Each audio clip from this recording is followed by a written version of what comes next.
Thank you. I'd like to thank Stuart and Trygve for the invitation to be part of this really wonderful DFT symposium. So we know DFT is popular in application because of it overcome the exponential scaling of wave function. The variable changed, and of course the most fundamental groundwork was laid down with the Holmberg-Kohn and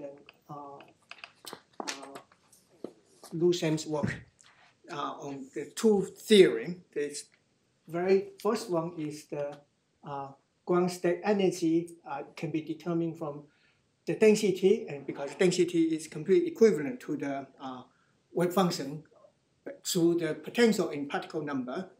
And the second one is the use of non-interacting system as the surrogate for wave function.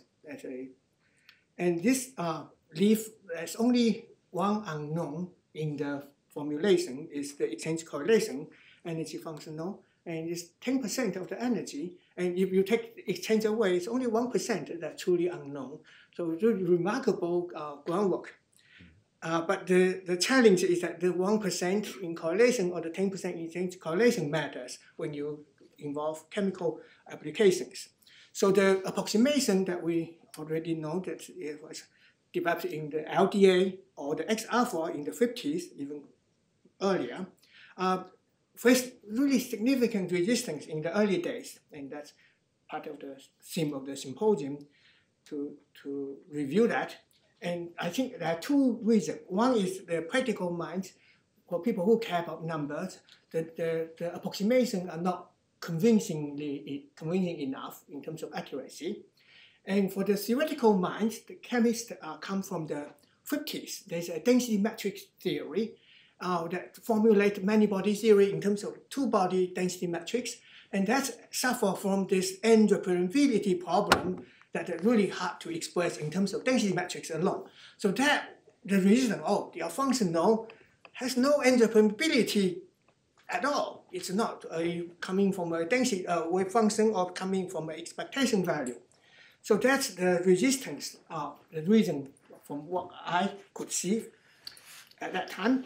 So actually, I started my graduate study in '82 as a student in Bob Parr's lab, and I was fascinated with the topic because Bob has a wonderful setup, wonderful environment that allow any exchange, any idea, as long as it's good science, to work, to have that really air and ground for that to grow.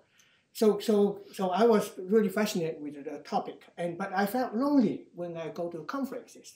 So this is an example of 1984 ACTC meeting in Grand Teton, Wyoming. So that I published the first paper on the definition of Fukui function with Bob Parr, and I was really excited in 1984.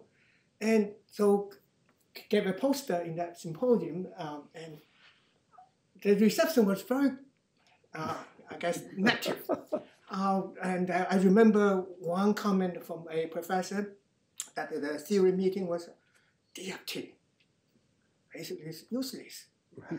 That was the comment I got. So I felt, in the lab, I felt really excitement about the topics, but outside I felt, well, really not the same, very, very different. The really a very important event was this meeting in Moncton, 1991. And that's, of course, after lots of development in functional and the number better. But at that meeting, there were two plenary talks, one by Walter Kohn and one by John Popple. And Walter was describing the principle of DFT, and Popple described ab initio theory. And there was, very particularly, there was a DFT section in that symposium. I think that probably was the first time ever in the ICQC to have a DFT focus. And then if you see, Axel gave a talk, Everett Young, Axel Becker, Bob John, Noskov, and myself. So that was 4 of the speakers here in the of the five are here in the symposium. So it was a very exciting time. But even at that time, I also experienced still, because that was the transition point, right? But it was not everybody get over the barrier about DFT, accepting DFT. And I gave a talk. My talk was on linear scaling approach for DFT calculation using divide and conquer method that I developed as a young assistant professor. So then a question come from the audience to my talk. It was actually not to my talk. The question was direct to DFT. And it was that, well, is DFT endopresentable? And well, if not, why would anybody care? Because the endopermeability problem was what plagued the density metric theory.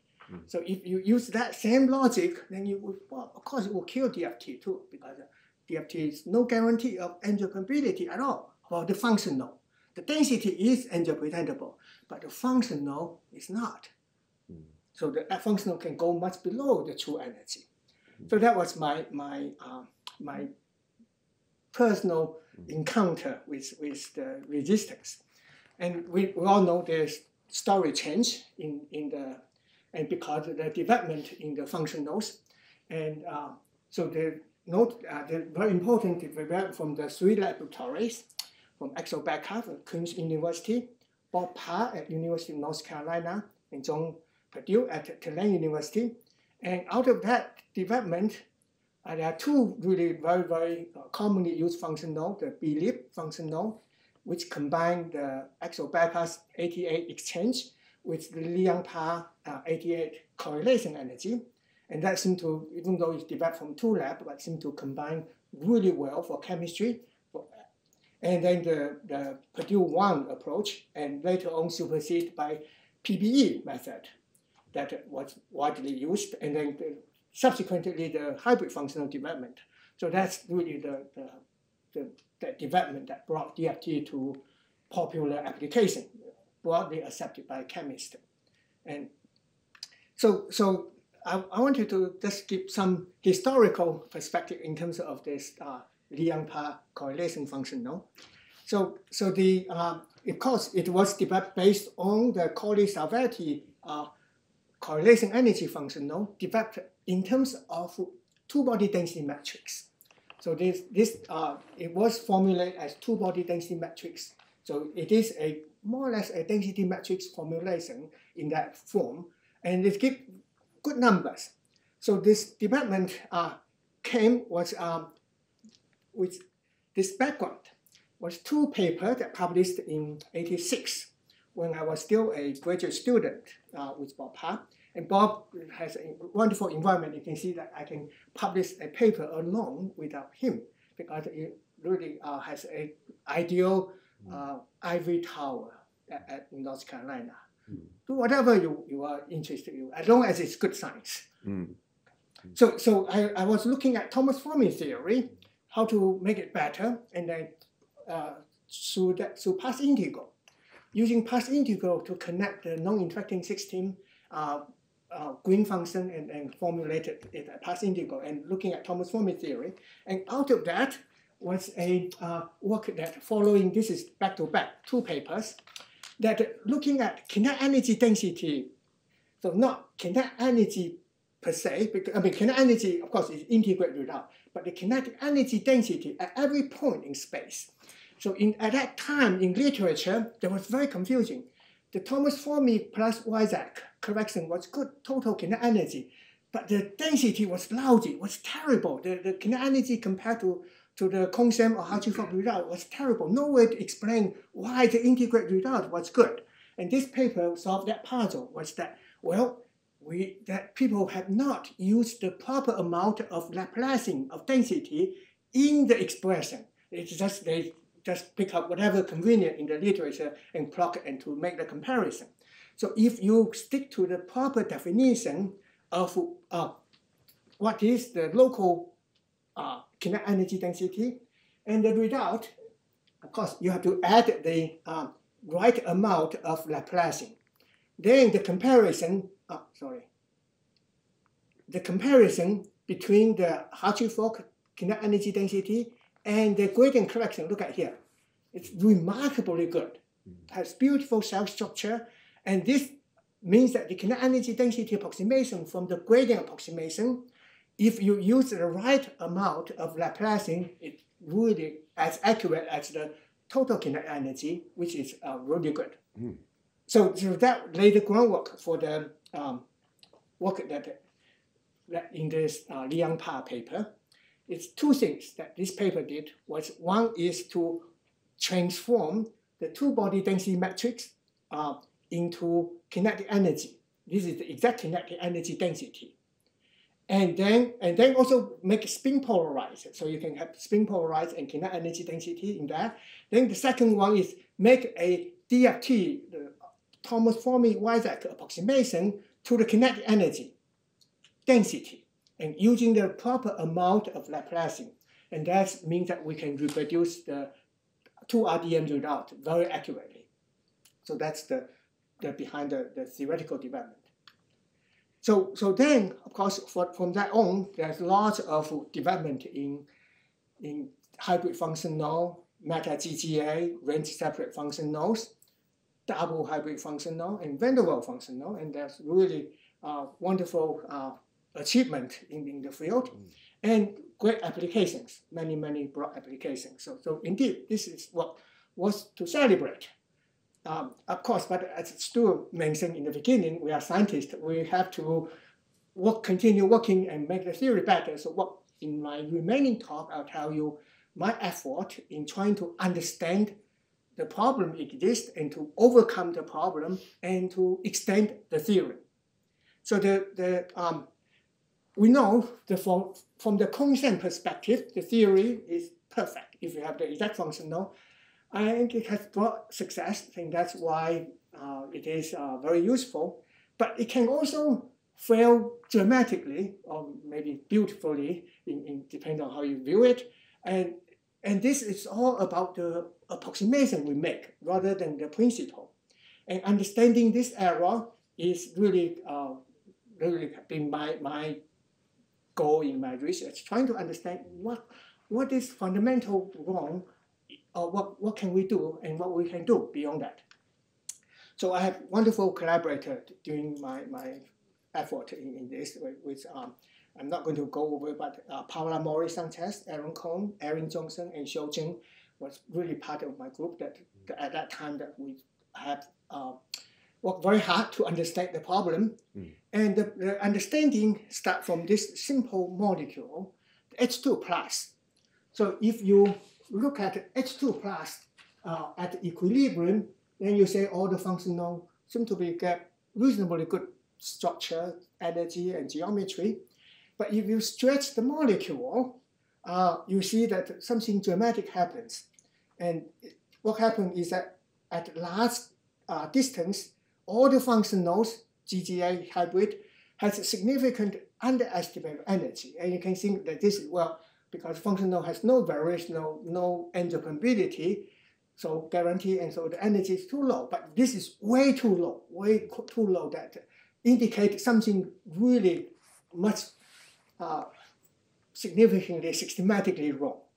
And then we, after quite a few years, we come to the realization it's a violation of this important condition from Purdue, Parr, Levy, Borders, we call PPLB, the 1982 paper, that derived the DFT for fractional number of particles from grand canonical ensemble at 0 temperature.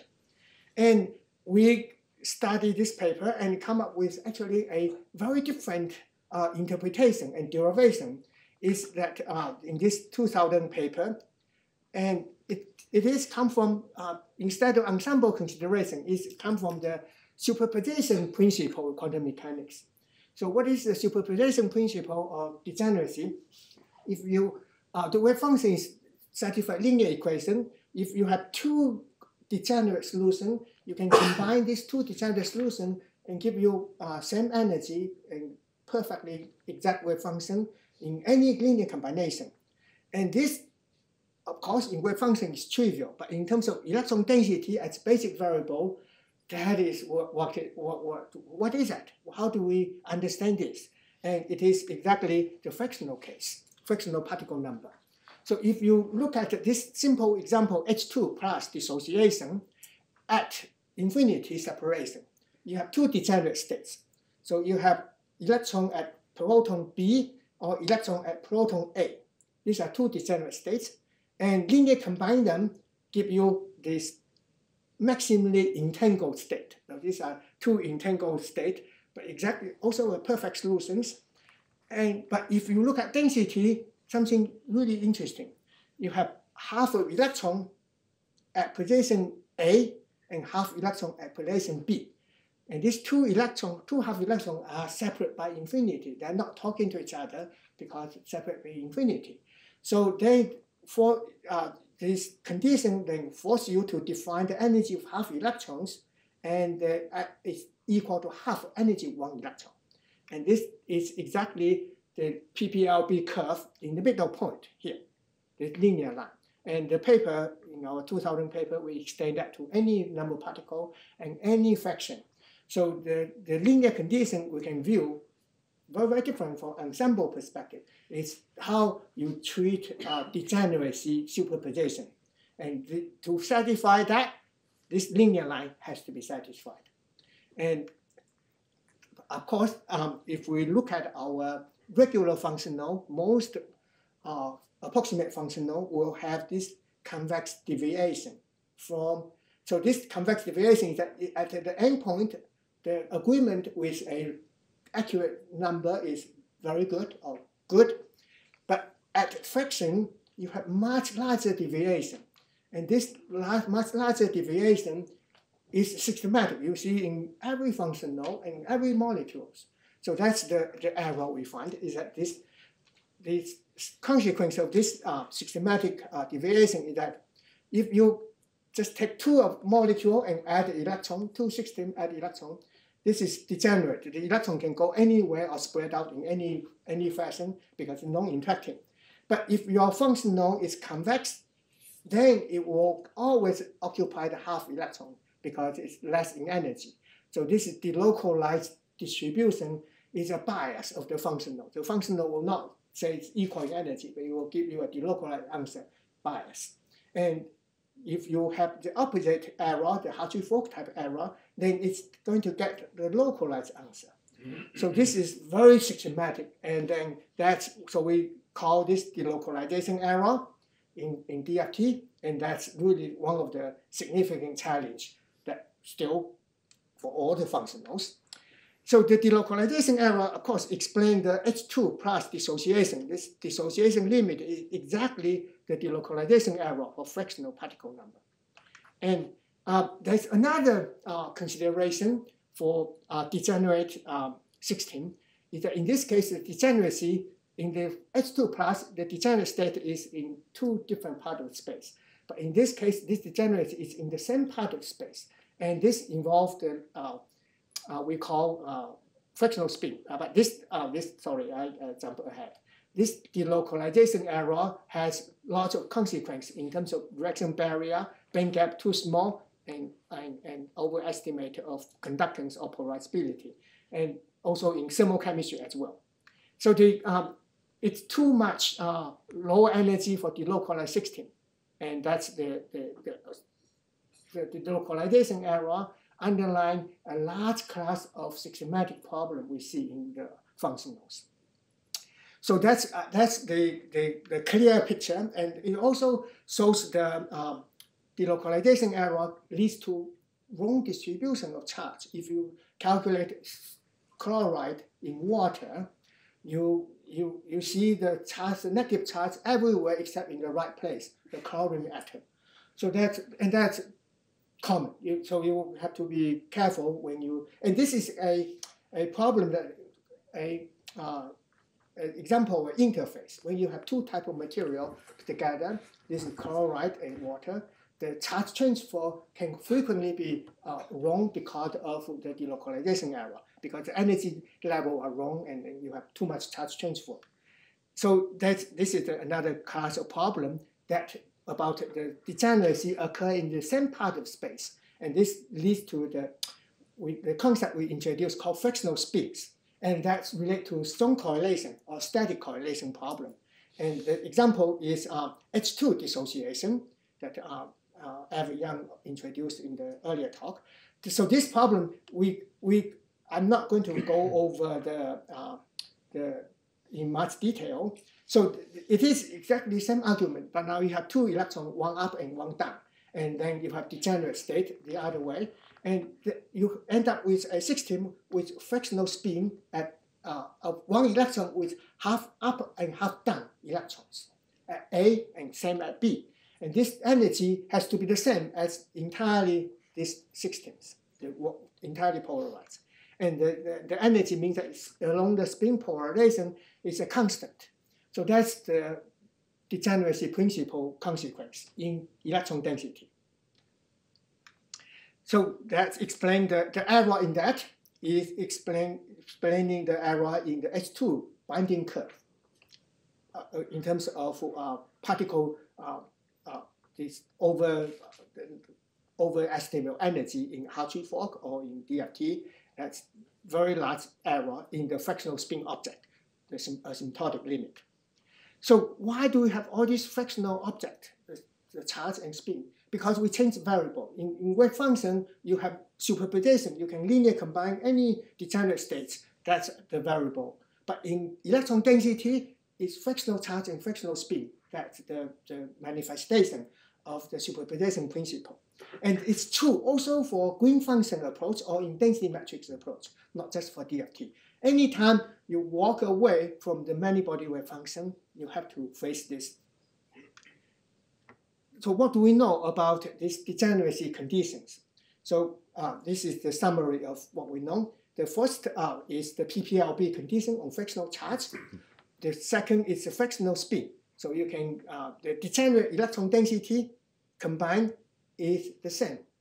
However, you linearly combine degeneracy. And you can have these two combined together, fractional charge and fractional spin. It leads to this fractional charge spin combination that become two-dimensional constraint rather than one in each. So it's a combined condition. And out of this condition that we conclude that it is a very surprising result that the exact exchange correlation function now cannot be an explicit and continuous or differentiable function now of electron density or the density matrix, either local or non-local, because we have counterexample that this condition will not be satisfied if you have a continuous function now. So that's the surprising conclusion. The functional are not continuous. So that's the look on this condition for H atom as function of fractional occupation in alpha or beta. Normal quantum mechanics will have four dots, the spin down up or one electron less or one electron more. But with DFT, you have to force the superposition principle or the degeneracy condition. That is become the two flat plane interface each other. That's every point corresponds to a dissociation of some systems. So these are really important conditions. And the discontinuity along this line in the middle is the necessary condition to describe a gap in a more insulator in a strongly correlated systems. And for that means that you will get a medal for more insulator, and our functional or our functional, regular functional, fail that. So if you use this type of functional to describe a more insulator, you have a medal and wrong, because it doesn't have the condition, the necessary condition that needed. So, so one thing out of the fractional charge condition is that the concept of chemical potential. So chemical potential is defined by the derivative of energy with respect to particle number, and it is a constant because it's linear line, but two constant. It's equal to the ionization, negative ionization energy or electron affinity. And this is the ground state of n+1 or n-1 electron. So how to calculate the chemical potential in a DFT was not known until 2008. In this paper, we derived the formula that the chemical potential actually is very simple. that's the HOMO or LUMO of the calculation. If your functional is continuous, whether it is constant or generalized constant with a non-local potential, that's the HOMO and LUMO. So you can use HOMO and LUMO to calculate the chemical potential and the band gap. But the quality, of course, is your functional. If your functional is good, you get good result. If not, then you get bad result. So this also provides a interpretation, I'm pushing the wrong button.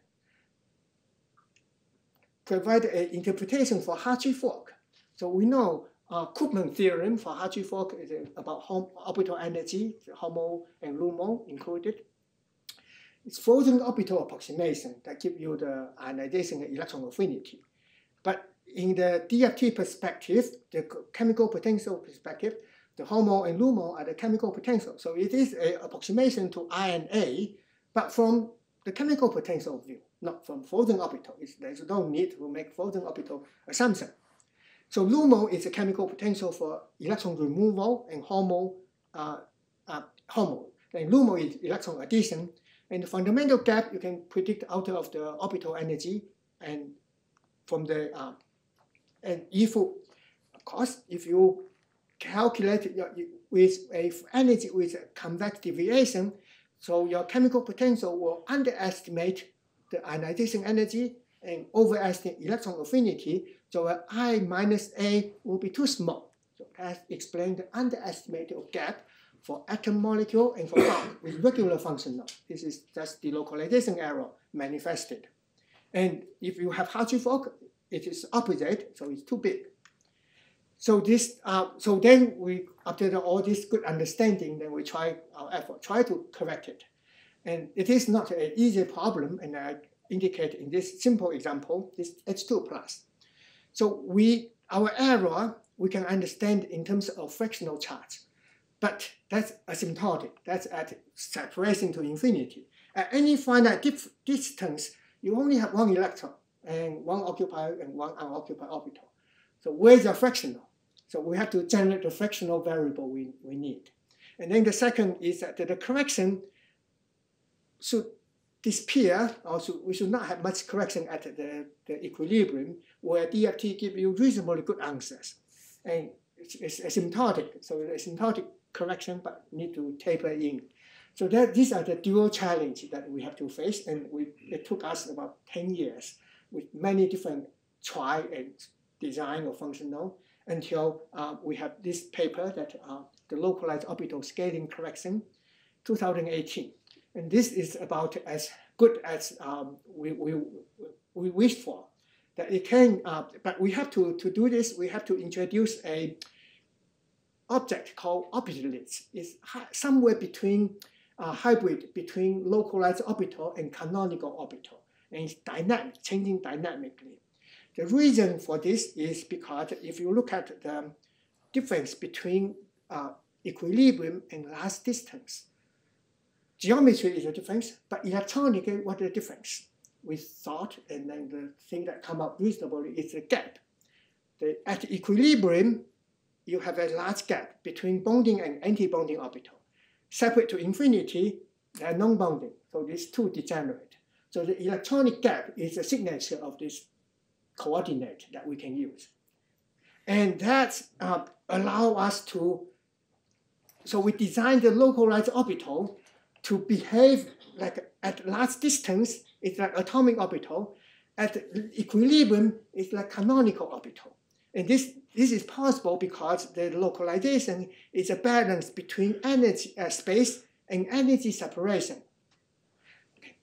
So this allows us to do the correction because it changed from same molecule, just geometry change, it will change the character and change the occupation number, and that allows us to do the correction, this loss correction, and I will skip the details.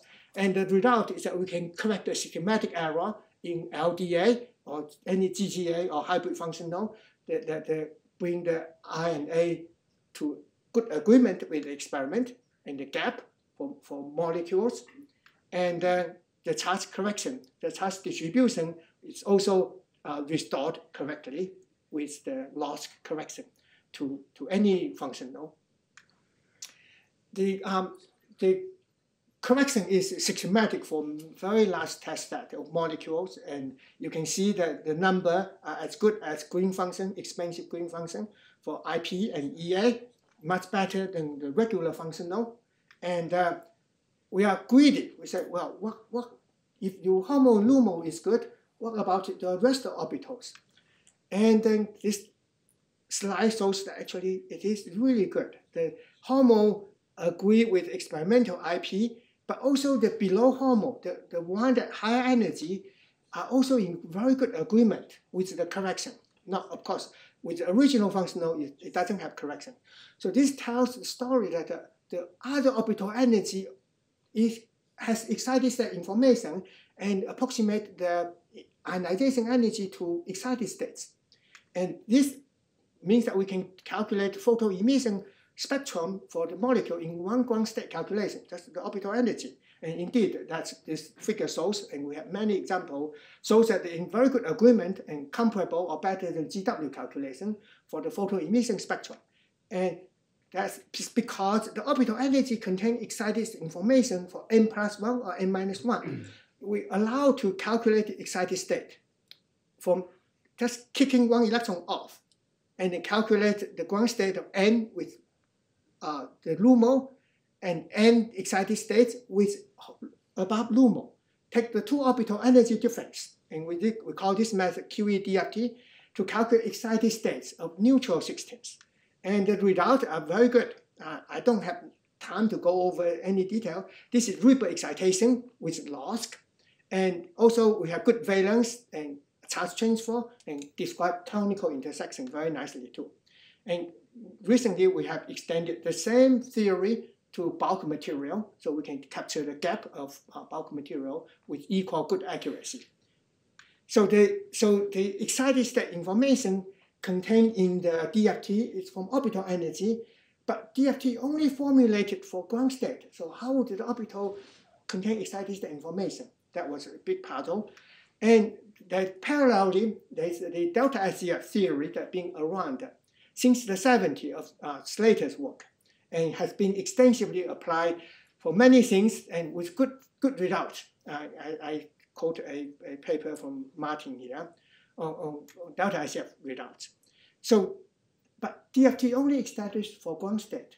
So delta SCF is outer rim of the formulation. And not because of lack of effort. There are lots of people that work on this formulation, but the conclusion is that there's no underlying theory that matches the delta SCF practice. And until this year, we have submitted a paper in the archive now with Paul S. Lay down the foundation for delta SCF, formulate it as parallel to the ground state. And we have parallel to the consent formulation. It's using the variable here, the number of particle and potential as basic variable, but then you just need to include a excited state information, this index excited, and called potential functional formulation. And the ground state version already established in like 20 years ago. We have done that 20 years ago for the ground state, but just need to increase the n, then form it for excited state. But the most relevant to delta SCF is the excited state formulation. Parallel to the ground state consent assumption that mapping and interacting to a non-interacting system, we make the same assumption called excited state consent, and then we allow this to establish this mapping and formulate the functional. Most important, it is a density matrix theory, not a DFT. Density alone is not sufficient as a basic variable. It's the consent density matrix as a basic variable, the minimum ground state and excited stationary point. And it just matches exactly the practice of delta SCF. So that's total energy established. And the eigenvalue, and I'm going to go very quickly, we establish frictional condition based on degeneracy for excited state, and then prove that indeed it is satisfied, and the orbital energy are the chemical potential, the slope, and that's explain the orbital energy that not only for ground state go to excited state, but from excited state to another excited state. And we have very good number agree with that result to show that this picture. Okay, so I will put the summary. Thank you.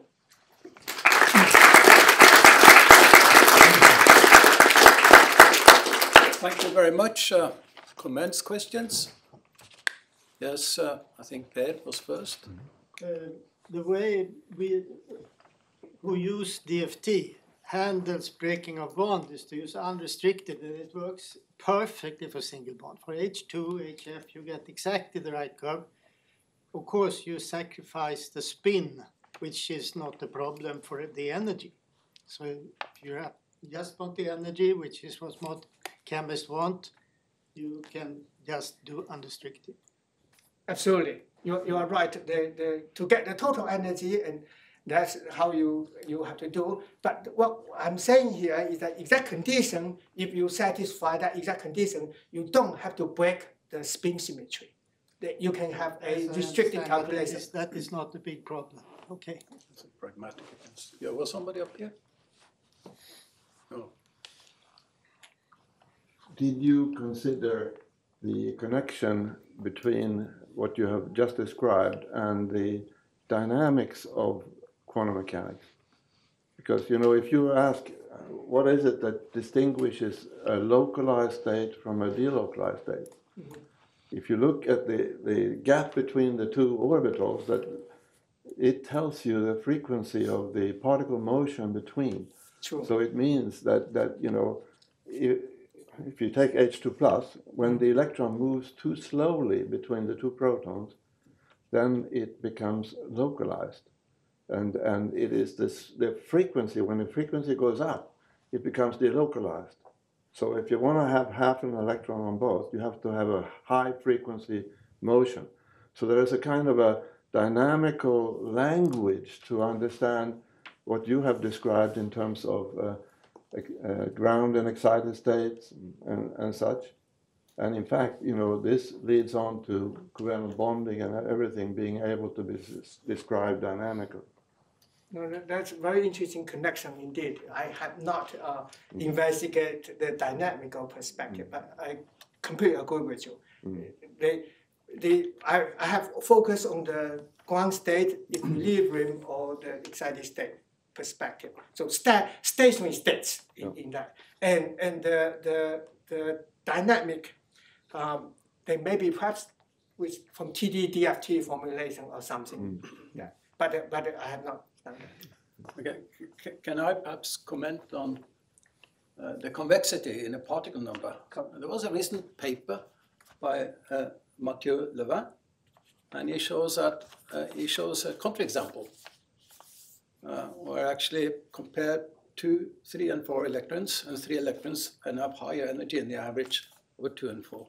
This is for unusual potential fractional charges, something special, so it's not precluded that it's always convex for real nuclei. I don't know, but it's an interesting thing. It doesn't affect what you talk about because you're more concerned with the piecewise linearity, as I understand. Yeah. So this whether the ground state curve is convex with E versus N, just the integer level. I think there was an even earlier example. I think along what you are saying that I think Ernest Davidson on a harmonic potential or something. The curve is not convex at all. So this convex is a little bit more physical potential. Okay. Yeah. It's all Coulomb. It's really all Coulomb interactions. Yeah, it's Coulomb. It's a Okay. So it's an interesting thing. Yeah. Burke. David was. We have to be quick because I spoke too long. The small size of the H2 plus means there's actually another perspective you can have looking at H2 plus, which is from this Feynman electrostatic theorem. So it's basically saying the force on one of the nuclei in H2 plus is just the electrostatic interaction, the electrostatic force due to all the other charges in the system. And that therefore requires the half electron around one of the protons to be hugely distorted towards the other proton half electron system to overcome the repulsion of the half plus on the other one.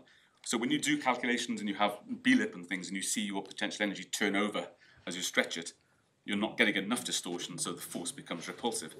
when you do your localization method, do you get that? Have you looked at the densities? Do you get that big distortion associated with getting the dissociation correct? I think so. We have done self-consistent calculation, Yes. and it always correct the density better. But not in the H2 plus. We haven't done the H2 plus calculation. So you should see a huge but change in density. we in other cases like the interface problem, we see the corrected electron density. Okay, very quick. 3 seconds. Go ahead. Does your delta SCF theorem provide a correction to, have you tried an explicit correction to a simple delta SCF calculation? Does it give you more accurate, a way of getting more accurate results? If I have any, can you go back to my slide? No, just what? No. So yes, the answer is yes. The good result for the fractional behavior and the orbital energy all come from LOSC. If you use regular functional, you will not get that picture at all. You completely wrong by too much. You will not even guess the linear condition. Okay, Weitao, thank you again for an excellent talk.